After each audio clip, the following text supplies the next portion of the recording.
Assalamu alaikum. Today's our video topic is IFRS 5, non-current assets held for sale and its discontinued operation. So in this standard and in this video we will discuss paragraphs 15 to 29 as guided by the standard. So the topics which we will discuss in this standard is measurement of non-current assets classified as held for sale, recognition of impairment losses and reversal,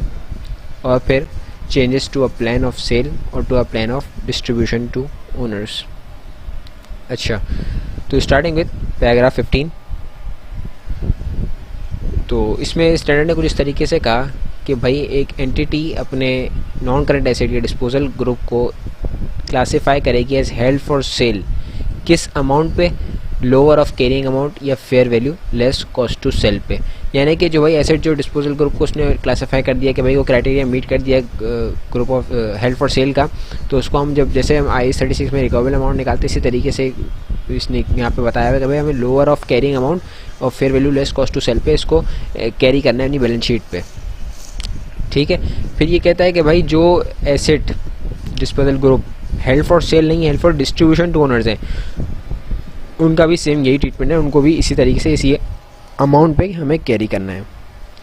ठीक है. इसके बाद फिर ये बताया कि भाई अब न्यूली एक्वायर्ड एसेट हमने खरीदा, न्यू एक्वायर्ड डिस्पोजल ग्रुप लिया हमने, जिसको हमने फ़ौरन हमें बेचने का इरादा हो गया और फ़ौरन वो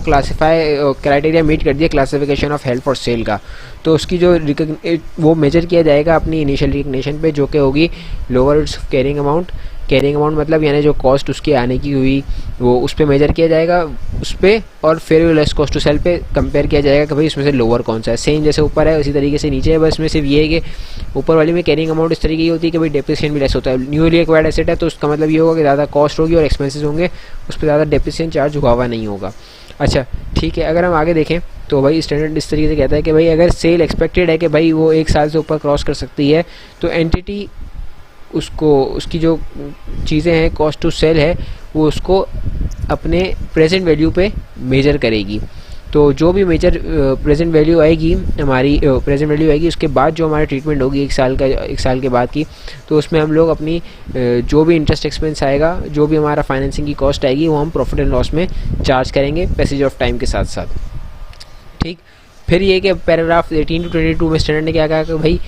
अगर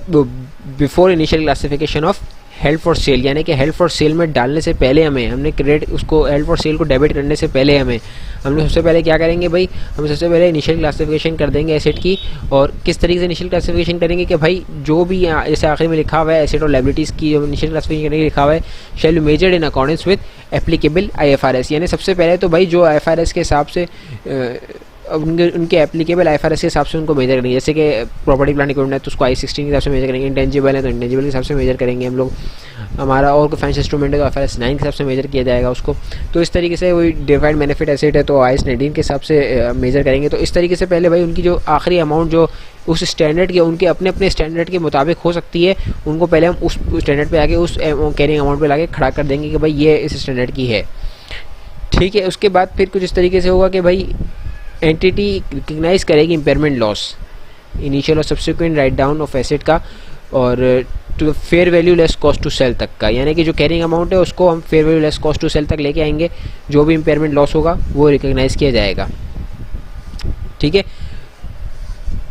to the extent that it has not been recognized in accordance with paragraph 19. यानी कि जो हमने अभी ऊपर से पहले बात की कि हम लोग इससे बात की और जो इससे पता चलता है हमारे जो इसने अभी हमें पैराग्राफ कहा कि भाई it has not been recognized in accordance with paragraph 19, इसका मतलब ये हो कि भाई जो हमने ऊपर एप्लीकेबल IFRS से किया है उसके अंदर हमने अपने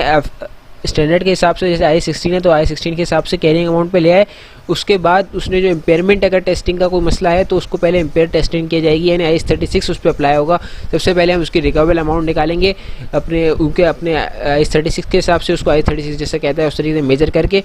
उस अमाउंट पे लेके आएंगे. उसके बाद हम as a held for sale classify करेंगे. यानी कि जो ऊपर बात हुई है एप्लीकेबल IFRS से यानी IAS 16 से हम लोग उसको मेजर करने के बाद IAS 36 से भी देखेंगे भाई कोई उसकी कोई इस तरह की इंडिकेशन वगैरह तो नहीं है इम्पेयरमेंट की. अगर होगी तो IAS 36 भी अप्लाई करके हम उसको पहले उसकी उस कैरिंग अमाउंट तक लेके आएंगे जो IAS 36 अप्लाई करने के बाद होती है.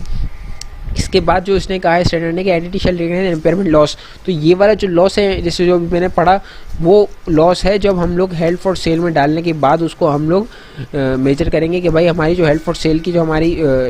डिस्पोजल की अमाउंट है, जो हम जिस अमाउंट पे डिस्पोज करेंगे उसको हम फिर मेजर करके अपने बाकी के एसेट में हम उसको क्लासीफाई करेंगे। तो ये ज़्यादा बेहतर समझ आएगा कि जब मैं उसकी एक एग्जांपल भी आप लोग को अपलोड करके इसमें समझा दूंगा तो वो भी ज़्यादा बेहतर तरीके से आएगा। सिंपल ये कि भाई हमारा अगर जैसे एक एसेट है हमारा एक प्रॉपर्टी प्लांट इक्विपमेंट का, जो हमने IS 36 और सब कुछ करने के बाद हमारा 85,000 पे आगे खड़ा हुआ है, और अपने हेल्ड फॉर सेल में क्लासीफाई किया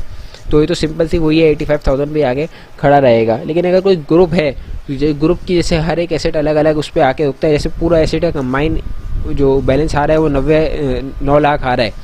तो और फिर हमने जब 9 लाख इस तरीके से आ रहा है कि भाई हमने सब उनको एप्लीकेबल IFRS से कर लिया, IAS 16 और IAS 38 और ये सब करने के बाद हमने जब कर लिया उनको फिर एक जगह टोटल किया तो भाई 9 लाख हमारी उनकी कैरिंग अमाउंट बन रही है। फिर हमने देखा भाई इसकी वो क्या है, fair value less cost to sell किया पूरे डिस्पोजल ग्रुप की, तो पता चला कि भाई ये तो 8 लाख है।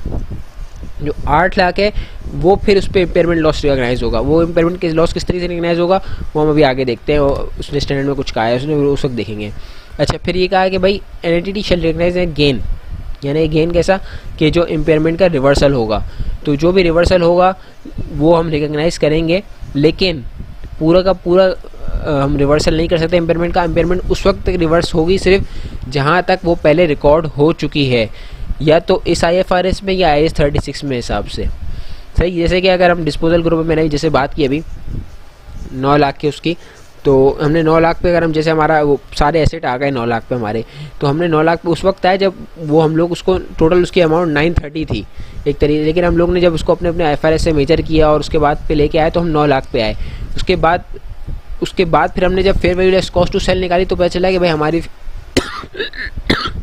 Fair value less cost to sell 9,40,000 आ रही है।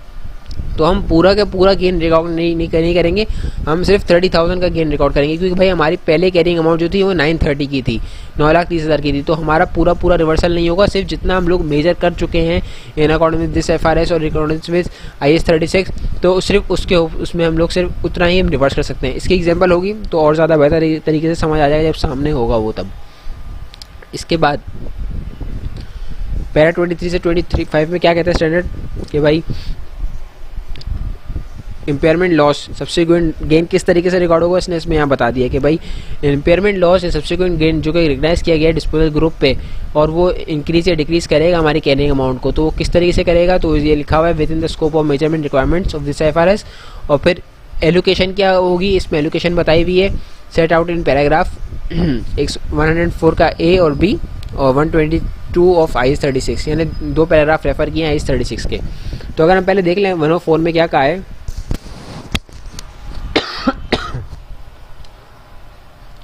104 में ये कहता है कि भाई आपका अगर क्राइटेरिया मीट कर गया कि भाई हमारा जो एसेट है हमारा वो इम्पेयर हो गया है। 104 पहले इम्पेयरमेंट के बारे में बताते हैं, इम्पेयरमेंट लॉस के बारे में बताते हैं, यानी कि इम्पेयरमेंट लॉस का क्राइटेरिया मीट कर गया है, यानी कि रिकवरेबल अमाउंट जो है हमारी वो कैरिंग अमाउंट से कम है, यानी कि हमारा इम्पेयरमेंट लॉस का क्राइटेरिया मीट कर गया। तो हम किस तरीके से उसको एलोकेट करेंगे, इसे लिखा हुआ है the impairment loss shall be allocated to reduce the carrying amount of the asset of the unit in the following order. A क्या है, first to reduce the carrying amount of any goodwill allocated to the cash generating unit या group of units, यानी कि सबसे पहले तो हम impairment सारा का सारा गुडविल पे चार्ज कर देंगे। यानी कि अगर ग्रुप के अंदर 80,000 की गुडविल है और हमारा टोटल इम्पेयरमेंट 1 लाख है, तो पूरा का पूरा 80,000 हम पहले गुडविल पे चार्ज कर देंगे। या फिर अगर दूसरा केस तरीके का है, भाई 80,000 की हमारी गुडविल है और हमारा 70,000 का इम्पेयरमेंट लॉस आया है, तो हम 70,000 का पूरा गुडविल में चार्ज कर देंगे, तो गुडविल की नेट अमाउंट 10,000 बचेगी। फिर ये बोलता है कि and then to the other assets of the unit pro rata on the basis of the carrying amount of each asset in the unit. इसके बाद इसने कहा कि भाई गुडविल करने के बाद अगर फिर भी इम्पेयरमेंट लॉस बच रहा है तो फिर प्रो रेटा बेसिस पे जो carrying amount of the assets हैं उस ग्रुप की उस पर एलोकेट कर दो। फिर इसने कहा कि भाई these reduction in the carrying amount shall be treated as an impairment losses on individual assets. Individual assets पे एक की जाएंगी, यानी इसका मसला जब रिडक्शन होगी तो उसको इस तरीके से समझा जाएगा कि भाई ये हर इंडिविजुअल एसेट पे इम्पेयरमेंट एलोकेट हुई है, और फिर इसको रिकॉग्नाइज करेंगे इन अकॉर्डेंस विद पैराग्राफ 60। अच्छा, पैराग्राफ 60 से करेंगे तो पैराग्राफ 60 भी देख लेते हैं भाई वो क्या कहता है। पैराग्राफ 60 कुछ इस तरीके से कहता है कि भाई इम्पेयरमेंट लॉस फौरन के फौरन इमीडिएटली प्रॉफिट और लॉस में रिकॉग्नाइज होना चाहिए। और एक अनलेस लिख दिया इसने, क्यों नहीं, एक यहाँ पे क्या शर्त रख दी, वो इसने कहा कि अगर एसेट रिवैल्यूड अमाउंट पे कैरी होता है तो फिर वो इस तरीके से उसको प्रॉफिट एंड लॉस में इसका इम्पेयरमेंट चार्ज नहीं करेंगे। हम उस पर क्या करेंगे, हम लिखा हुआ आखिर में impairment loss of the revalued asset shall be treated as revaluation decrease in accordance with the latest standard. यानी कि भाई इम्पेयरमेंट लॉस को हम डेबिट नहीं करेंगे अपने उसके अंदर पीएनएल के अंदर, जबकि हम रिवैल्यूएशन सरप्लस अपना जो होगा उसको हम डिक्रीज कर देंगे, उसको डेबिट कर देंगे। इसी तरीके से फिर जो उसने दूसरा रेफरेंस दिया है पैरा 122 का, अब हम वो देख लेते हैं। पैरा 122 में ये कहता है कि भाई कोई रिवर्सल हुआ है हमारे उसके अंदर कैश जनरेटिंग यूनिट के अंदर, डिस्पोजल ग्रुप के अंदर, तो वो एलोकेट किया जाएगा एसेट्स पे, लेकिन गुडविल पे रिकॉर्ड नहीं होगा। और एसेट्स पे किस हिसाब से रिकॉर्ड किया जाएगा, लिखा है pro rata with the carrying amount of those assets, pro rata basis पे किया जाएगा। इसके बाद फिर लिखा है these increase in carrying amount shall be treated as reversal of impairment losses for individual assets and recognize in accordance with para 119। यानी कि भाई हम लोग को इंडिविजुअल एसेट्स हमारे, जैसे पैरा 104 में उसने बोला कि पैरा हमारे सारे इंडिविजुअल एसेट्स को डिक्रीज़ किया जाएगा, इस तरीके से उसने बोला रिवर्सल में सारे के सारे हमारे इंडिविजुअल एसेट्स अपने को इंक्रीज रिकॉर्ड किया जाएगा। फिर नीचे लिखा हुआ है कि भाई,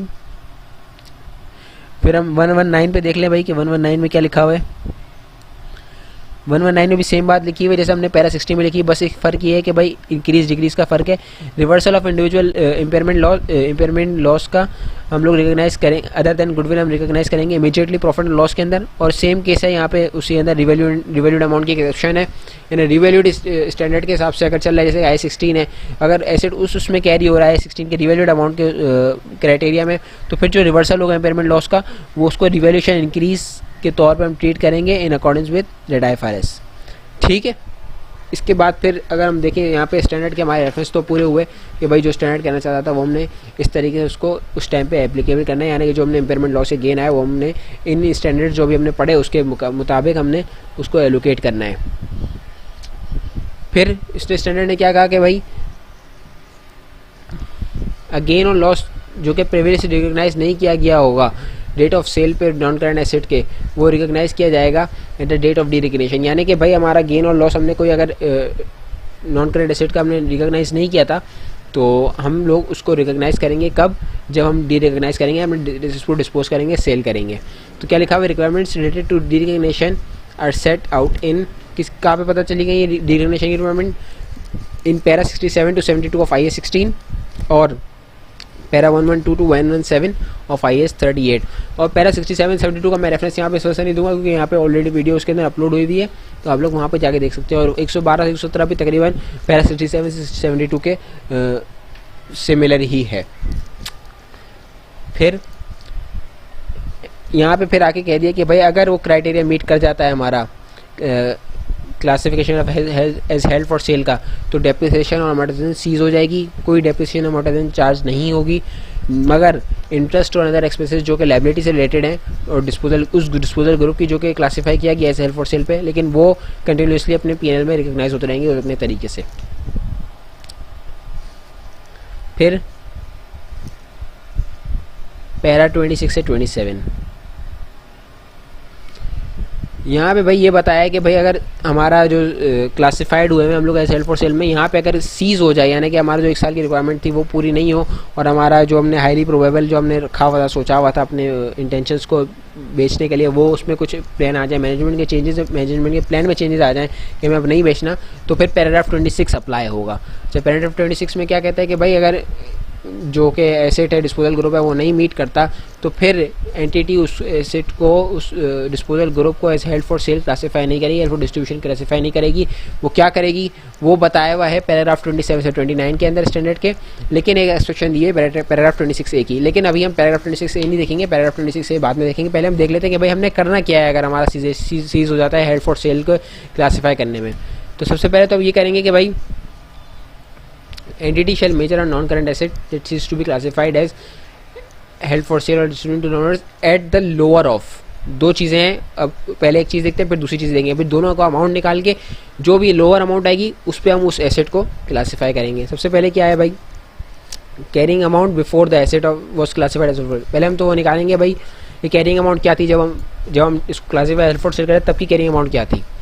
फिर उसको हम क्या करेंगे, उसके अंदर हम डेप्रिसिएशन, अमोर्टाइजेशन, रिवोल्यूशन एडजस्ट करेंगे। किस हिसाब से एडजस्ट करेंगे कि भाई ऐसा सोच के करेंगे कि भाई अगर ये होता ही नहीं, हेल्ड फॉर सेल में हम लोग क्लासीफाई करते ही नहीं तो क्या होता, बस उसी तरीके से वही डेप्रिसिएशन जो कैलकुलेट होनी थी, जैसे कि 100 रुपये का एसेट था हमारा, उस पर हमने डेप्रिसिएशन चार्ज करनी थी। अगर डेप्रिसिएशन चार्ज होती 10 रुपये की, अभी तो हुई नहीं क्योंकि हमने हेल्ड फॉर सेल क्लासीफाई किया हुआ था, और हम लोग वहाँ पे आए एयर एंड पे, जब हमारा जब क्राइटेरिया मीट नहीं हुआ तब हम उस पोजीशन पे आए तो पता चला कि भाई उस पर डेप्रिसिएशन 10 की चार्ज होनी चाहिए थी। तो हम लोग उसको अपना रिकॉर्ड किस पे करेंगे, 100 पे रिकॉर्ड नहीं करेंगे। 100 पे तो रिकॉर्ड करेंगे तो गलत हो जाएगा, यानी कि क्योंकि 1 साल का वो जो हमने बीच में छोड़ दिया कि हमने 1 साल तक वेट किया था, वो रिकॉर्ड नहीं होगा। तो उसकी एडजस्टमेंट रिकॉर्ड करके हम डेप्रिसिएशन चार्ज करेंगे और 100 माइनस 10 करके 90 पे रिकॉर्ड करेंगे। फिर ये कहता है कि रिकवरेबल अमाउंट निकालेंगे कब की रिकवरेबल, जब हमने नॉट टू सेल और नॉट टू सेल डिस्ट्रीब्यूट का डिसीजन ले लिया, जब वो फाइनल हो गया तब हम उसकी उस दिन की रिकवरेबल अमाउंट निकालेंगे और ये रिकवरेबल अमाउंट निकाल ली। फिर हम लोग क्या करेंगे, जैसे कि इसमें लिखा हुआ है एट द लोअर ऑफ, किससे मेजर करना है, लोअर ऑफ पे। जैसे हमने कैरिंग अमाउंट पहले निकाली एडजस्ट करके उस पर, और रिकवरेबल अमाउंट का हम लोग पहले वो निकालेंगे, हम लोग अपना कैलकुलेशन करेंगे और फिर जो भी अमाउंट लोअर आएगी हम उस पर अपना ये एसेट रिकॉर्ड कर देंगे। अच्छा, पैरा 28 की कहता है कि भाई हमारा कोई ऐसा एसेट है, नॉन करेंट एसेट, जो कि कंटिन्यूइंग ऑपरेशन से बिलोंग करता था, लेकिन वो उसको हमने हेल्ड फॉर सेल और हेल्ड फॉर डिस्ट्रीब्यूशन में क्लासीफाई कर दिया था, लेकिन अब वो उसकी सीज़ हो गया, उसकी क्लासिफिकेशन इस तरीके से कि भाई वो सीज़ नहीं, उसको क्लासीफाई नहीं किया जाता क्योंकि कुछ रिक्वायरमेंट्स हमारा जो हमने पैरा 7 और पैरा 8 में डिस्कस की थी वो यहाँ पे वो नहीं होती, मीट नहीं होती। तो हमारा जो एसेट हमने सीज़ कर दिया, फिर उसमें हम इंक्लूड करेंगे जो भी रिक्वायर्ड एडजस्टमेंट है उसकी carrying amount of the non current asset की, नॉन करेंट एसेट के अंदर उस कैरिंग अमाउंट जो भी हमने नॉन करेंट एसेट क्लासीफाई करने से हमने उसको सीज़ कर दिया, नॉन करेंट एसेट में वापस क्लासीफाई कर रहे हैं, तो उसके अंदर जो भी रिक्वायर्ड एडजस्टमेंट होंगे वो हम उसके अंदर इनकॉर्पोरेट करेंगे। फिर ये कहता है कि भाई हमारा जो हमने हेल्ड फॉर सेल में और हेल्ड फॉर डिस्ट्रीब्यूशन में जो हमने एक अपना एसेट क्लासीफाई किया हुआ था, वो अगर सब्सिडरी है, जॉइंट ऑपरेशन है, जॉइंट वेंचर एसोसिएट है, या कुछ पोर्शन है उसका हमारा इंटरेस्ट का उस जॉइंट वेंचर एसोसिएट के अंदर, तो भाई उसको भी हम लोग, अगर वो भी सीज़ कर जाता है तो हम उसको भी हम लोग अपने फाइनेंशियल्स में हमने उसको अमेंड करेंगे और उसकी क्लासिफिकेशन चेंज करेंगे। और फिर इसके अंदर जो तरीका है, इसका जो एंटिटी जो प्रेजेंट करेगी वो एडजस्टमेंट को वो स्टेटमेंट ऑफ कम्प्रेहेंसिव इनकम में प्रेजेंट करेगी, और जो भी गेन और लॉस होगा वो किस तरीके से रिकॉग्नाइज होगा, वो पैरा 37 के हिसाब से रिकॉग्नाइज होगा। पैरा 37 ने क्या कहा है वो हम लोग उसके जो उसकी वीडियो है पैरा 37 में वो हम लोग उसमें देख सकते हैं। फिर बारी है पैरा 29 की। पैरा 29 में स्टैंडर्ड है कुछ तरीके से, भाई कोई एंटिटी अपना एसेट या लाइबिलिटी अपने डिस्पोजल ग्रुप में से निकाल लेती है कि भाई हमने उसको अब नहीं करना है हेल्ड फॉर सेल में, यानी कि हमने अपने नॉन करेंट एसेट को, जैसे प्रॉपर्टी प्लांट इक्विपमेंट तक हमारी मशीन थी हमारे डिस्पोजल ग्रुप में, तो हमने बोला भाई हमारा यूज़ हमें नज़र आ रहा है, तो हम उसको निकाल लेंगे बाहर और हम लोग अपने जो दूसरा रिमेनिंग एसेट लाइबिलिटीज़ हैं डिस्पोजल ग्रुप के अंदर उसको उसी हेल्ड फॉर सेल के अंदर मेजर करते रहेंगे, उस वक्त तक मेजर करते रहेंगे जब तक वो क्राइटेरिया हेल्ड फॉर सेल का मीट कर लेता है। फिर ये कि जो रिमेनिंग नॉन करंट एसेट हैं जो इंडिविजुअली क्राइटेरिया मीट करते हैं as a held for sale और हेल्ड फॉर डिस्ट्रीब्यूशन का, वो भी मेजर किए जाएंगे individually at the lower of the carrying amount and fair value less cost to sell, यानी कि वही सेम तरीका होगा कि जब ये रिमूव हो जाएगा उसके बाद, जैसे हमने पहले हम लोग एसेट को जब डिस्पोजल ग्रुप का हम लोग पहली दफ़ा उसको क्लासीफाई करा था हेल्ड फॉर सेल में, सेम इस तरीके प्रोसीजर रिपीट करेंगे कि भाई हमारा जो एसेट है वो हमारा किस अमाउंट पे होना चाहिए, लोअर ऑफ कैरिंग अमाउंट और fair value less cost to sell पे होना चाहिए सिंपली, चाहे वो IAS 36 के अकॉर्डिंग्स हो या IFRS 5 के अकॉर्डिंग्स हो, वो fair value less cost to sell या कैरिंग अमाउंट के लोअर पे होना चाहिए। ठीक है। अच्छा, अगर हमने जब उसको सीज किया अपने नॉन करंट एसेट को उसमें से, तो जो बाकी के नॉन करंट एसेट हैं अगर वो भी क्राइटेरिया मीट नहीं करते अपने classified as held for sale होने का, तो फिर उनको किस तरीके से उस पर काम किया जाएगा इन अकॉर्डेंस विद पैराग्राफ 26, जो कि हम अपनी लास्ट स्लाइड में डिस्कस कर चुके हैं कि भाई हमने लास्ट स्लाइड में कि भाई हमने उसको किस तरीके से अपनी बुक्स में जो हमारा प्लान में चेंज आया उसको किस तरीके से रिकॉर्ड करना है वो हम इससे पहले स्लाइड में डिस्कस कर चुके हैं। फिर जो पैराग्राफ 26 से हमने छोड़ दिया था, अब हम उस पर देख लेते हैं कि भाई उस पर स्टैंडर्ड ने क्या कहा है, सेक्शन क्या दी कि भाई हो सकता है कि भाई हमने पहले तो ये देखा ना 26 में कि भाई हमने सीज ही कर दिया, हमें बेचना ही नहीं है, हमारा किसी भी वजह से हमें बेचना नहीं है कि हमारे हम अपना वो 1 साल का टारगेट पूरा नहीं कर पाएंगे, 1 साल में बेचना है, या मैनेजमेंट अपना प्लान पे अपने काम नहीं कर पाई, कोई भी वजह XYZ, तो हमने वो पैराग्राफ 26 में देख लिया। पैराग्राफ 26 के अंदर एक्सेप्शन दी थी कि पैराग्राफ 26 एक ही एक्सेप्शन दी थी उसने। तो पैराग्राफ 26A में उसने क्या कहा कि भाई अगर एंटिटी अपने डिस्पोजल ग्रुप को या अपने एसेट को रिक्लासीफाई करती है, किस में रिक्लासीफाई करती है, हेल्ड फॉर सेल से held for distribution to owners में लेके जाती है, या वाइस वर्सा, यानी कि डिस्ट्रीब्यूशन टू ओनर से हेल्ड फॉर सेल में ले आए। अगर इस तरीके से रिक्लासिफिकेशन करती है तो ये उसको ये समझा जाएगा कि भाई वो पुराना प्लान ही कंटिन्यू कर रही है अपना, उसमें कोई चेंजेस नहीं आई है, उस पैराग्राफ 26 अप्लाई नहीं होगा। अच्छा, लेकिन फिर स्टूडेंट ने कुछ और पॉइंट्स बोले कि भाई वो entity classification requirement, presentation requirements, measurement requirements apply करेगी जो हम इस IFRS में ही IFRS 5 में जो बताया गया है, जो कि न्यू मेथड पर अप्लाई है, यानी कि अगर हमने हेल्ड फॉर सेल से हेल्ड फॉर डिस्ट्रीब्यूशन में आ गए हैं तो उसकी जो प्रेजेंटेशन रिक्वायरमेंट, क्लासिफिकेशन रिक्वायरमेंट है, हम उस तरीके से उसको अपनी बुक्स में शो करेंगे। यानी कि सिंपल है कि बस हमने सिर्फ उसमें क्लासिफिकेशन प्रेजेंटेशन का चेंज लेके आना है, मेजरमेंट का चेंज लेके आना है, कोई उसमें पूरा उसको रिवर्स नहीं करना, फिर वापस उसको हेल्ड फॉर डिस्ट्रीब्यूशन ओनर्स में लेके आना, डायरेक्टली उसमें लेके जा रहे हैं, सिर्फ क्लासिफिकेशन प्रेजेंटेशन का फ़र्क है जो कि स्टैंडर्ड ने बता दिया है। फिर ये कि भाई वो एंटिटी मेजर करेगी उस नॉन करेंट एसेट को, रिक्वायरमेंट्स फॉलो करेगी 15 और 15A की, यानी कि fair value less cost to sell और कैरिंग अमाउंट पे लोअर, जो भी लोअर होगा उस पर रिकॉग्नाइज करेगी, और रिडक्शन और increase in fair value less cost to sell को वो अपने किस तरीके से इनकॉर्पोरेट करेगी, जैसे कि हमने पहले डिस्कस चुके हैं पैरा 20 से 25 के अंदर इम्पेयरमेंट लॉस के बारे में डिस्कस किया, हमने वहाँ से रेफरेंस निकाला पैरा 104 का, पैरा 122 का। तो ये सिंपल सेम वही मेजरमेंट का क्राइटेरिया वही होगा कि भाई हम लोग ने सिर्फ उसको वापस एक दफ़ा रीचेक कर लेंगे कि भाई कोई उसमें कोई इशू तो नहीं है, कोई मेजरमेंट में कोई मसला तो नहीं है, सिर्फ मेजरमेंट का वो है, बाकी हमने कोई मेजरमेंट को रिवाइज़ करना है, एक तरीके से रिविजन करना है, उसको चेक करना है बस कि हमने रिकॉर्ड सही हुआ है कि नहीं हुआ हुआ। सिंपल ये बस पैराग्राफ 26 अप्लाई नहीं हुआ, यानी सीज़ नहीं हुआ हमने उसको बेचने का प्लान हमारा। फिर ये कि भाई डेट ऑफ क्लासिफिकेशन चेंज नहीं होगी, यानी कि हेल्ड फॉर सेल में जब क्लासीफाई किया था तो बस उसी टाइम का क्लासिफिकेशन रहेगा, इसके बाद वो चेंज नहीं होगा। इसी तरीके से ठीक यहाँ पे हम लोग ने पैरा 15 से 29 तक का डिस्कस कर लिया। नेक्स्ट वीडियो में इंशाल्लाह तकरीबन स्टैंडर्ड कंप्लीट ही कर लेंगे, लेकिन इससे पहले मैं एक आध वीडियो प्रैक्टिस की भी डाल दूंगा कि भाई हमने प्रैक्टिकल उस पर इम्प्लीमेंटेशन, ये तो हमने थ्योरी पढ़ी कि स्टैंडर्ड ने कहा क्या है, तो वो किस तरीके से अपने बुक्स में करेंगे, किस तरीके एग्जाम्स में करेंगे, वो मैं एक वीडियो उसकी भी डाल दूंगा कि भाई उसको किस तरीके से हमने काम करना है, उस पर किस तरीके से लिखना है उस पर, और किस तरीके से एग्जामिनर के सामने प्रेजेंट वगैरह करना है। तो उम्मीद है आपको ये समझ आया होगा, पसंद आया होगा। अपने